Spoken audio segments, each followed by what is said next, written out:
For those of you who don't know who I am, Coach Kyle. Some of you parents, I don't think I've met everyone here. I have the privilege of being on both sides of today's leadership development clinic. So obviously I'm a coach here at Penn Jersey, and also I've co-founded this organization with one of the gentlemen I'm going to introduce to you in a sec.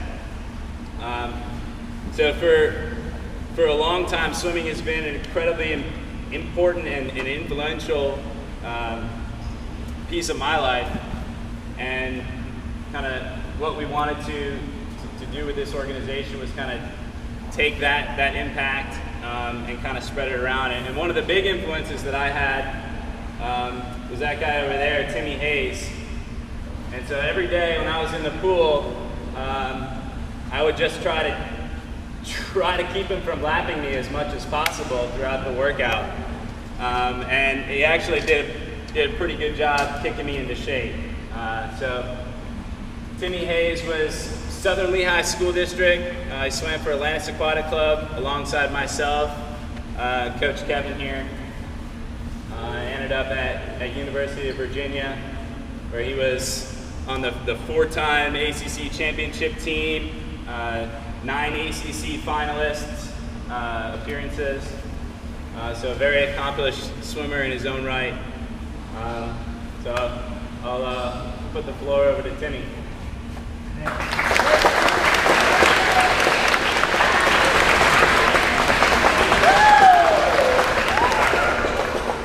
Everybody here, okay? I'm gonna stand in the center because we're gonna try to record this, but if you can't hear, you can kind of like pile into the sides. It's funny being back here. Me and Kyle actually spent a lot of our training days in this very pool, and it looked a lot different. It looks amazing now. I can't wait to get in at the end of this thing and kick Kyle's butt again. One thing I want to start off with is just acknowledging all the parents that are here. My parents invested a lot of time going away to meets, getting me to practices, financially, and I'm extremely indebted to them. So I think it's really important to have commitment from parents here as well as in Nicaragua, which is something I preach to the kids down there. So let's give a round of applause for all the parents that came out.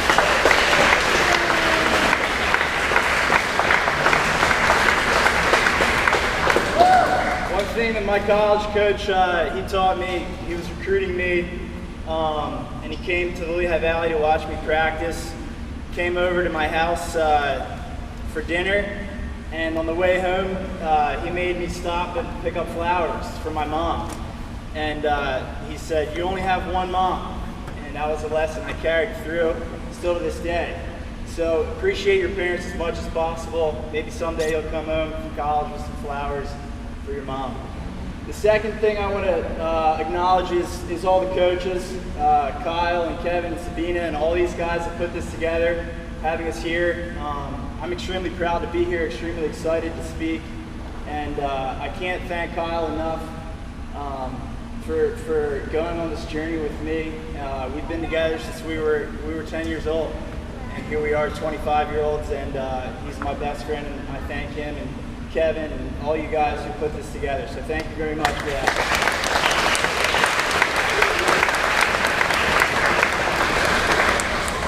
So how did I end up in Nicaragua? What is Nica Nadadores? And how can we help you grow personally as well as become the fastest swimmers possible? As Kyle mentioned, swimming has always been a part of my life. I was involved in other sports, but I always excelled at swimming. I went to the University of Virginia, had a great career, and when I graduated, I was prepared for swimming to be over. I put the work in. I was ready for my time in the pool to be done. I was ready to close the chapter.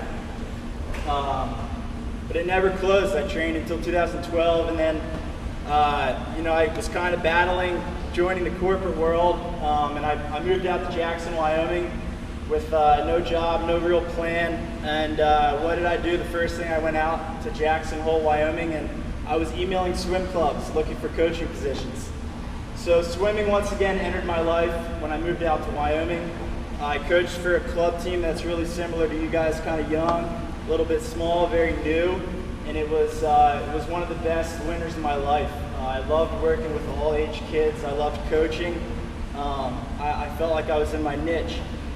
And I wanted to stay in Jackson, but it just wasn't working. There wasn't a lot of room for growth and opportunity, so I found an opportunity with an organization in Nicaragua. I'm a big surfer, so Nicaragua has always been on my mind. Living in a place where I could go get waves year-round. So I took this position down in Nicaragua, and once again, the swimming chapter was open in my life. Within the first 2 weeks in Nicaragua, I met a missionary.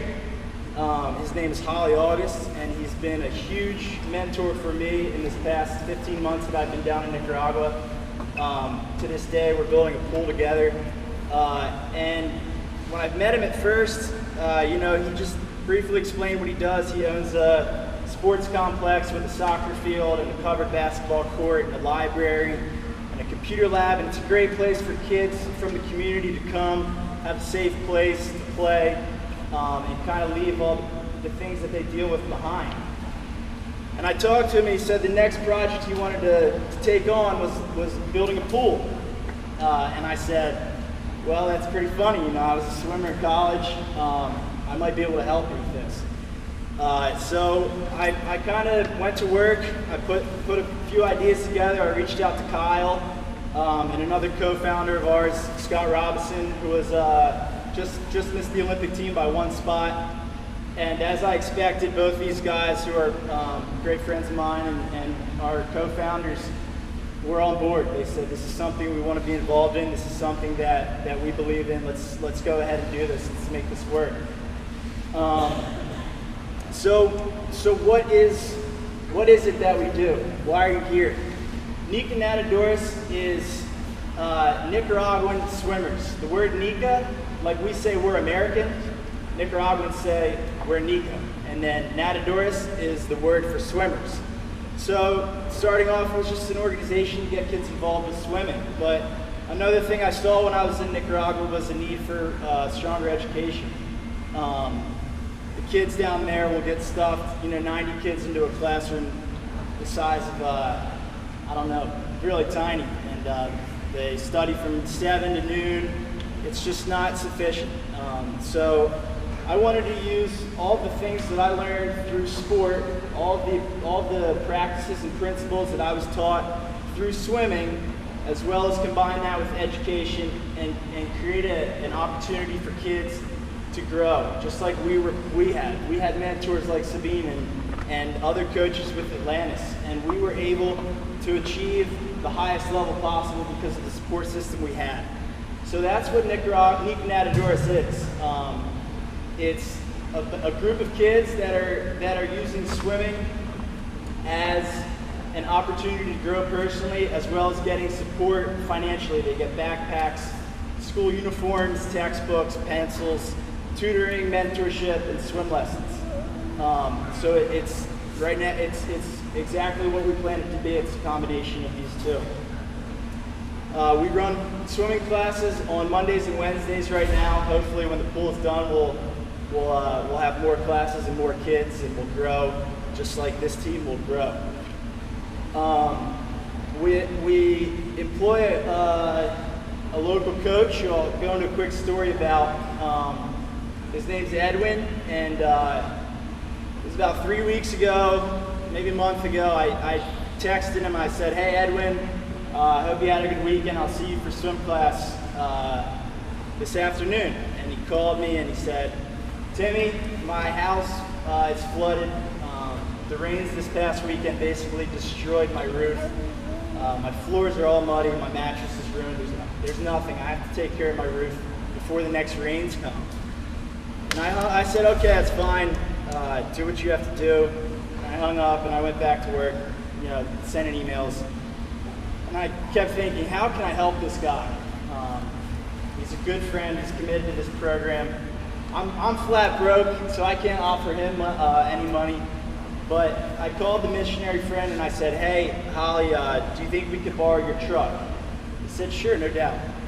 So we went down to Edwin's house and we took a look at the damage, and it was real. You know, you walk in the front door and everything's muddy. His mom's cooking rice over what we would consider a campfire. You know, they don't have propane or natural gas to use on the stove. They cook over a fire. And we go into Edwin's little hut, and it's, yeah, the roof is just shredded. So we go down to Edwin's church, and we buy sheets of zinc, which they make the roof out of. And we buy 4 sheets of zinc for $12 a piece, and Edwin has $50. 4 pieces of zinc at $12 a piece is $48. It's the first day of school for some of you guys. So he had $50 total. His roof cost $48. He spent all of what he had on a new roof, and this wasn't $50 that he borrowed from his mom or $50 that he got from selling his doctor here at Beats. It's $50 that he had accumulated over the course of who knows how long. And we're putting this roof up, and it's the first time that Holly, the missionary, had met Edwin, the coach. Edwin's describing the situation. He's the only one in his family that works. His dad's in jail, and it was a really humbling experience.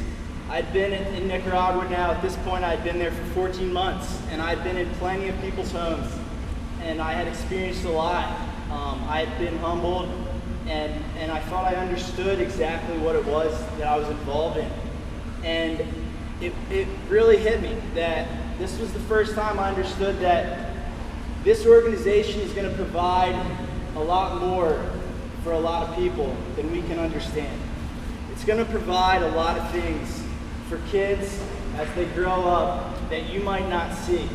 But you can take that feeling of empowerment, and you can be proud of the fact that you're helping people who are in dire need. The second reason I tell this story is because Edwin is our coach. I don't speak as much Spanish as he does. He's a Nicaraguan. So he's in direct communication with the kids, and he's the person who preaches the principles we founded this organization upon, which is leadership. He's a true leader. He inspires people. Sometimes we think of leaders as people who are in positions of authority, and true leaders really inspire. They have a passion, and they have the ability to get people to come join them. So he embodies leadership. He embodies self-improvement. He's taking English lessons. He's working. He's looking for other opportunities like Nica Nadadores. And he has dreams. He has dreams for these kids. He wants these kids to improve. He wants to better his situation for his family. That's the second reason I tell the story, because he embodies all the principles that we preach. And the third reason I tell the story is because the kids that we work with have very similar stories. A lot of the kids that we work with come with a lot of issues. Families who have abusive parents, families who the dad might have 3 wives, kids with tons of different women, kids that are orphans. We provide structure for a lot of kids with similar stories to Edwin. And our hope is that as this organization grows, their situation's better. So in Nicaragua, people ask me, how is it different than living in America? And the way I describe it is that here we have our wants lists and our needs lists, right? Most of our needs are satisfied. We have food, we have water, we have shelter. We have our wants lists though. We want a new iPhone, and we want a BMW, and we want that new backpack before we go back to school. And those are the things that we strive to achieve, strive to obtain. In Nicaragua, it's kind of the opposite. There is no wants list. Even in my house, I have running water from about 6 a.m. to 8 a.m. and then again at night. And when it's gone, it's gone. We struggle with a lot of things that are just third world. Our needs lists are toilet paper. Our needs lists are protein. Our needs lists are very, very basic. So when you think about the next time maybe you're in lunch in the cafeteria and you want that Subway hoagie, maybe you have a little bit more empowerment, you're a little bit more informed, thinking that there are kids that you're helping that don't have that. And so that's where the leadership comes in. The quote that I picked up from this missionary is, and it's a quote from Russell Wilson. I'm not sure if anybody here is football fans, but he's a quarterback for the Seattle Seahawks. There's a king in every crowd. What does that mean? Just on the way here, me and Matt were talking about how much fun we had training. When we were in the training pool and we were in our lanes, you might not have to be leading that lane, but you can be the person who's going second or going third and really inspiring your teammates. There's a king in every crowd. In this crowd, we want you to go outside into your school, and we want you to be a king among your friends groups. Maybe it's not the same here as it is in your school. And you can tell your friends what kind of cool organization you're involved in. When you're in the pool and someone says, hey, let's cut a 50 out of this set, Kyle will never notice. Coach Kevin will never notice. You can be the king and you can step up and you can say, no, that's not what we're doing. We're going to put in the work, and we're going to work hard, and we're going to have a great season.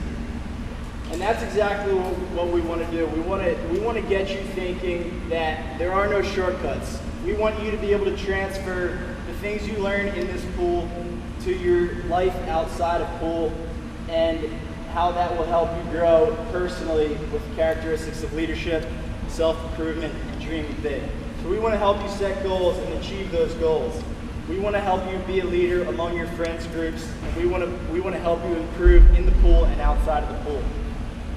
Swimming is a really fun sport, and it'll provide you a lot of things that other sports won't provide you. Coming to swim practice and getting your butt kicked every day isn't fun. Maybe going to lacrosse practice or playing basketball with your friends is a fun activity. But there are things that you'll learn in this pool that other sports won't teach you. And we're really proud to be working with swimming and in the swimming world and teaching those lessons that are unique to swimming. So, as I said, I traveled here with Matt McLean, and we were talking about how great our experience swimming together was at the University of Virginia. We traveled together to Hawaii with the junior national team. We raced each other as competitors growing up in high school. All of this was before we decided to go to Virginia, and we had a great career there. I'm very proud that he's involved in this organization. I think he's in his stride right now. I think you watch the Rio 2016 games, and this guy's going to be winning a lot of meets, a lot of golds. I'm very proud to have him by my side involved in this organization. So Matt McLean.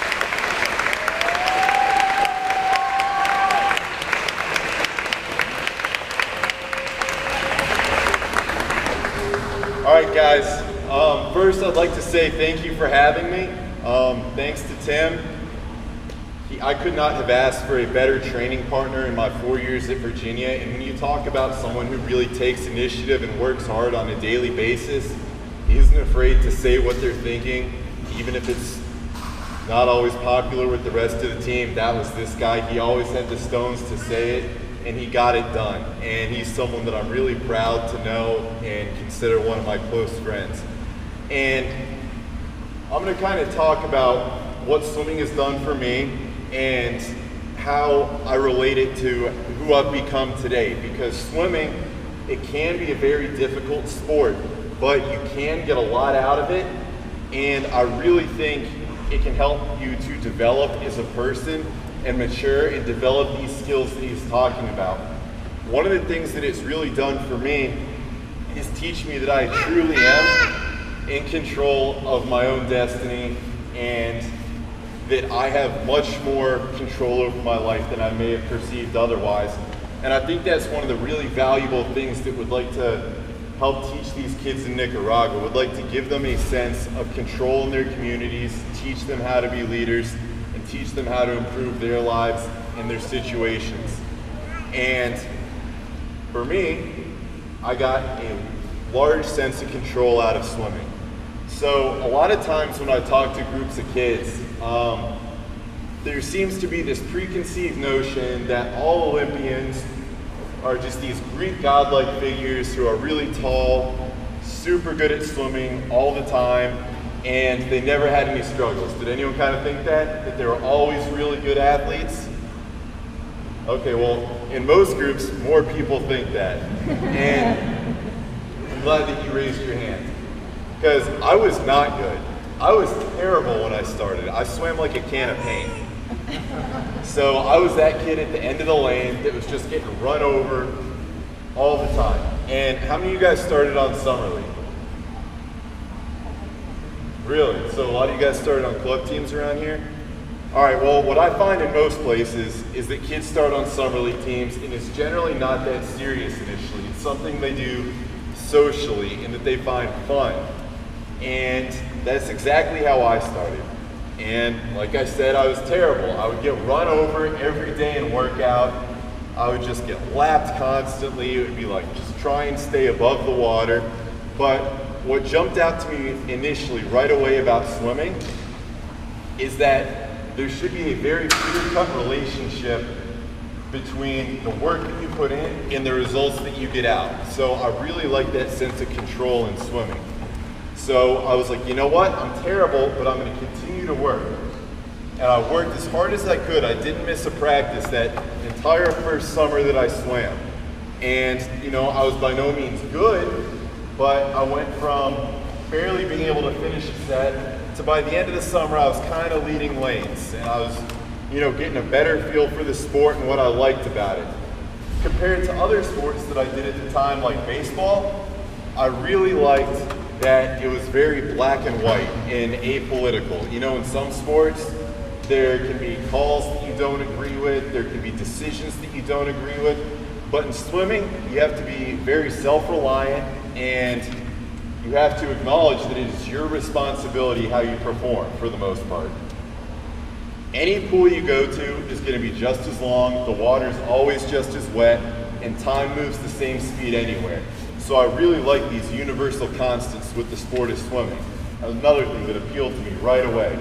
So I was like, you know what? The first summer, I saw some improvement out of myself. I think I'm going to stick with it, and I did. So I joined a club team, and as soon as club started, it was just like it was when I first started Summer League.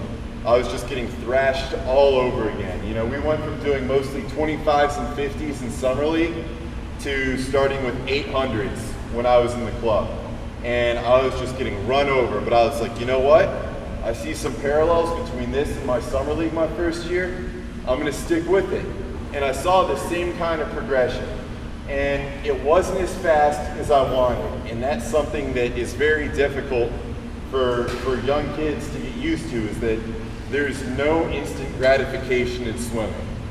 Everything that you get is going to take a lot of hard work, but when it pays off, that just makes it that much sweeter, right? So I stuck with it and kept going, and I was making small improvements. And I got to probably my freshman year in high school, and I kind of stopped improving for a couple years. Has anyone else experienced that, where they feel like they're doing everything right, they're working as hard as they can, and then you just kind of plateau? Okay, that's totally normal, don't freak out, because that has happened to me and every other swimmer on the face of the planet. But instead of getting discouraged and quitting and throwing it all away, I was like, you know what? I'm just gonna work harder and I'm gonna try and suck it up. Now, I wasn't always the most talented athlete in the group. And I think this is something that Tim and I had in common in Virginia that Mark will attest to, but we did learn how to work at a young age, and it made us tougher. So I was on a couple programs called The Fish and Curl Burke when that was around, and we could pretty much count on coming in every afternoon and cranking out about 8,000 to 12,000 meters. And wasn't always getting better, like I said, but I was getting tougher and I was getting fitter. And I was laying the foundation by building a strong aerobic base that I would need for the rest of my career. Now, I was starting to get really frustrated by the time the start of my junior year in high school rolled around. It seemed like everyone else had started to grow. I was still, believe it or not that big at this point. So I was a 14 or 15-year-old boy racing 15-year-old men. And that can be really disheartening and frustrating. but I kept with it. The beginning of my junior year, just when my frustration was starting to peak, my body kind of caught up with the work that I had done. I got taller, I filled out a little bit, and I really started to see some improvements. I went from never finaling in states to my junior year, I won the 200 freestyle, and it was actually at the UVA pool, which was kind of cool. Does anyone want to guess my time in that, my junior year in high school? 42? Anyone else? I was 139.96, and a lot of people find it weird that I still remember the exact time, 139.96. But, you know, I've had a lot of really important swims in my life, but there are swims that stand out because they're kind of benchmarks in your career. And that was a really important swim. One, because I swam for the win and I executed properly, and two, because it was the first time where I was like, I have all these dreams and goals and aspirations, but I never really thought that I was good enough to achieve them. And this was the first point in my career where I honestly thought to myself, maybe all these goals and desires that I have can actually become a reality. Because I'd fallen in love with swimming as soon as I started. But like I said, I was never that good. And this was the first time where I was like, maybe I can take this to the next level. Maybe I can swim in college. And I'll just take it from there. So, my junior year, I had a breakout year. It was really important. But then again, my senior year, I got super sick. I wound up in the hospital for a while, and things just didn't go as planned. So it was a huge bump in the road. I wound up deciding to go to the University of Virginia, where I met Tim. And my first year, I had a pretty good year. I had put in a lot of good work and had some pretty good results. I was 4th in the NCAA at the end of my freshman year in the 500, and that's another swim that I remember very vividly because I thought, I'm actually starting to catch up to the work that I've done in the sport. Now that puts us at the end of 2008, which was an Olympic year. So we had NCAAs in March, and then trials were at the end of June. So after NCAAs, I didn't take time off, I focused, and I was like, you know, I want to have a strong showing at the US Olympic trials. Didn't really think that I was ready to make a team, but my goals were to have second swims, which means you final. Do you guys know how many people final in each event at Olympic trials? Anyone? It's 8 and 16 semifinal. So the first day was the 400. And I was ready. I knew that I could put together a good swim. And this is when we still had the body suits, right? So you're wearing the full body rubber suit. Put on my suit, I go to the ready room, and I was in a heat with Peter Vanderkay. Peter Vanderkay was a great distance swimmer, and he's one of my idols. So it was really cool for me to get to race this guy who I had always looked up to growing up. I was pretty nervous, but I was like, you know what, I can have a good swim. All I have to do is swim my own race. So we're in the ready room, we get paraded out, you know, there's cameras there because PBK's in my heat. We get up on the blocks, and they say, take your mark, and I go down, and I hear a big rip. And my suit had ripped right in the butt. And I remember looking back, and the VIP seating in Omaha is right behind the starting blocks. And I'm like this, and I can see someone put the heat sheet over their mouth. And that was, kind of stands out in my mind, last thing that happened before that race. But I was like, you know what? Just gonna do the best I can. So I dove in and I swam, and I had a pretty good race. I could feel the water sloshing around in the suit because that's the bit, you know, they would balloon out. Like, if you're in the water and you peed in one of those suits, it was coming out up here, so you had to be real careful where your lips were. So I get out, I'm, you know, kind of walking off the deck like this, and I saw the results flash on the scoreboard, and I was 9th, so I had just missed finals, just missed out on my goal. And it was a huge disappointment, but what it taught me is that you've got to just learn to kind of roll with the punches and take things as they come. It was my mistake that I let it take me out of my zone during the race and distract me. It taught me that when you get to a meet like this, you just have to be so ready to go that nothing is gonna phase you. So it was a lesson well learned. The next day was the 200 freestyle, and not as good of an event, but I was like, you know, if I can semifinal, that would be pretty good. And in that event, I wound up missing semifinals by 1/100. So that was another pretty big bummer, but I learned some good things from the meet, right? So the next year, I had a good ACC meet, but then at NCAAs, I came down with a sickness called MRSA. And that knocked me down for a while, and I was pretty sick. So that kind of screwed me up for an entire summer, and then messed up that year, never really fully recovered, wound up getting pretty sick with swine flu the next year, went in the hospital for that. So I had kind of a real rough year and a half where I had gone from being the 3rd fastest 500 freestyler in the country, and I think top 8 all time, to not even finaling at the NCAA meet in 2010. That's a pretty tough pill to swallow when you feel like you're doing everything right, but these external forces just kind of keep knocking you down.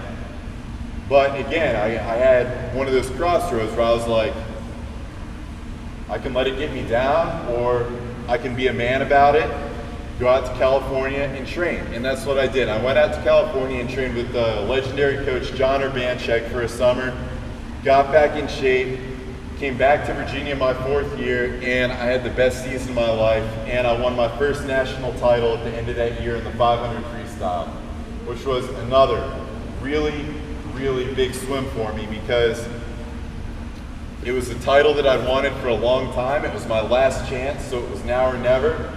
And it was one of those things where I just had to swim for the win and execute properly. And it was pretty cool because I had bounced back from all that illness, all that adversity from the preceding year and a half, and I won my first national title.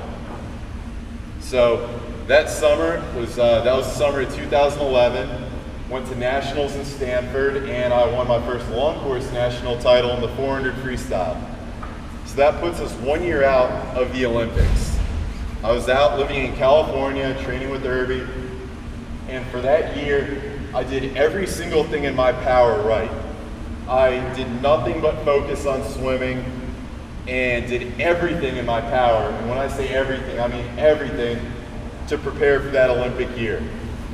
Olympic trials rolls around the next year. The 400's on the first day again. I'm seated 2nd. Top 2 people make the team. Peter Vandercase seated 1st, I'm seated 2nd. And for whatever reason, the morning rolls around, didn't have a great swim, and I wound up 9th again. Missed finals, wasn't going.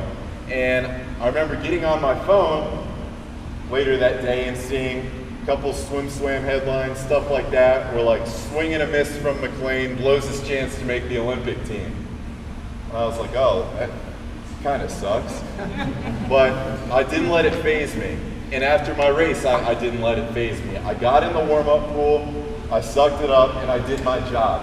I warmed down the way I should, I got a recovery drink in me, I got a flush, and I did all the things that I would have done had I had a great swim. Even though I could have just had the most disappointing swim of my life. So I came back to the pool that night to watch the finals swim. And I was watching the race, and I was like, oh, they're having a pretty good swim. And they touched the wall, and I looked at the times. And I saw that if I would have been within a half second of my best 400 time, I would have won the race, and I would be swimming individually in London, and I would have made my first Olympic team. And that's kind of a tough pill to swallow, because you know that you're capable of it. And that was another one of those crossroads that I'm talking about, because I could have been like, I blew my chance, I'm not going to the Olympics, I just wasted, X amount of my life, it's over. But the way I chose to look at it, and this was a conscious decision on my part, was, well, that just means that I'm good enough to be on the Olympic team. That's all it means. Just means I'm actually good enough to be there. So the 200 freestyle was the next day, and that was an event that no one really thought I would make the team in because it wasn't as much of a strength for me. But I was like, you know what, I'm just gonna put together the best 200 freestyle I can one day after the most disappointing swim of my life and see what happens. The next morning I came, I had a solid swim, and I made it back for semifinals. So semifinals are the next night, and it's 16 swimmers. There's 2 heats, and I was like, you know what? If I can just put together a good swim in the semifinals heat, maybe I can make finals, and we'll see what happens. I did. I won my semifinals heat, and I made finals the next night. Then you have a full 24-hour wait where you just sit in the world's biggest pressure cooker because your dreams are on the line. You have 24 hours to just sit and think, I'm this close to accomplishing my dreams. And that is all you think about it. I promise you that. So the next night rolls around, and I treat it like I would any other meet. And we go to the ready room, there's cameras in your face, and it's, you know, it's the real deal. And anyone want to guess who I was next to in that swim? Any swimmer, who's the first one that comes to your mind? Phelps. So I was right next to Michael, just for a little bit of added pressure. So we're walking out, the camera's near in your face, but one of my friends told me that he saw me before the race, and I was just so zoned in because I knew I had a job to do. I couldn't hear anyone around me. I tuned out the cameras and just knew that I had a job to do. We went off, and I swam the race that I needed to swim, and I wound up making the Olympic team for the 800 free relay. And at that point, I looked up at the board and I was like, okay, lane, place, okay, I did it. Better double check. Lane, place, and I went through about 4 or 5 times because I wanted to be damn sure before I showed any emotion that I had actually made the team. And Michael rolled over the lane line and gave me a hug and said, dude, you made it. And that was a pretty cool moment because I had bounced back from the most disappointing swim of my life to have the most important swim of my life to that point in about a day. And that's what I find to be most indicative of what my swimming career has done for me. I'm more proud of being able to do that than getting one of these in London. And I'll pass this around for you guys to see. All right, but honestly, this means nothing in comparison to that because like Tim was saying, that was just so much more indicative of who I've become as a person on account of swimming than anything a little piece of metal can ever mean. And you know, since then I've still had a lot of disappointing swims. I don't know, did you guys see Pan Pacs on TV last week? So I had a pretty disappointing swim in the 400 or 200 on the first day, and then the 800 free relay was the second day. It was Connor Dwyer leading off, Michael Phelps was second, Ryan Lochte was third, and I was the anchor. And did any of you guys see how bad the weather was? Yeah. It was like high 40s, low 50s, 30 mile an hour winds, and just pouring rain. So pretty lousy swimming conditions. But like I said earlier, I just like to suck that sort of thing up, and I knew that I had a job to do. So after 3 legs of the relay, the Japanese were ahead by 1/100th. And the Japanese guy that I was going next to had a .00 takeover. So when we dove in, he popped up about a body length ahead of me. And this is one of those situations where you're like, pressure's on, right? It's the biggest meet in the world this year, and I'm the anchor on the United States relay. We haven't lost this relay in over 10 years. And this Japanese guy is a body length ahead of me on the first 50. But I just thought of, before the race, I had thought of everything that I had done up until that point and knew that I could not have done anything more for myself in preparation. And that's a really good thing to have to be able to fall back on. And that's why Tim said, You need to be the leader. You need to encourage your teammates to do everything right, because you never know when you're going to need that little extra bit. And it's a good thing I had it, because we wound up winning that relay by 1/10 of a second. And that's a pretty close margin for a 7-minute race. So that's just another instance of where I think I've gotten physical and mental strength from the sport of swimming that's benefited me when I need it. And I hope that you guys get something at least comparable out of your careers in the water, whether it culminates with an Olympic gold medal or not.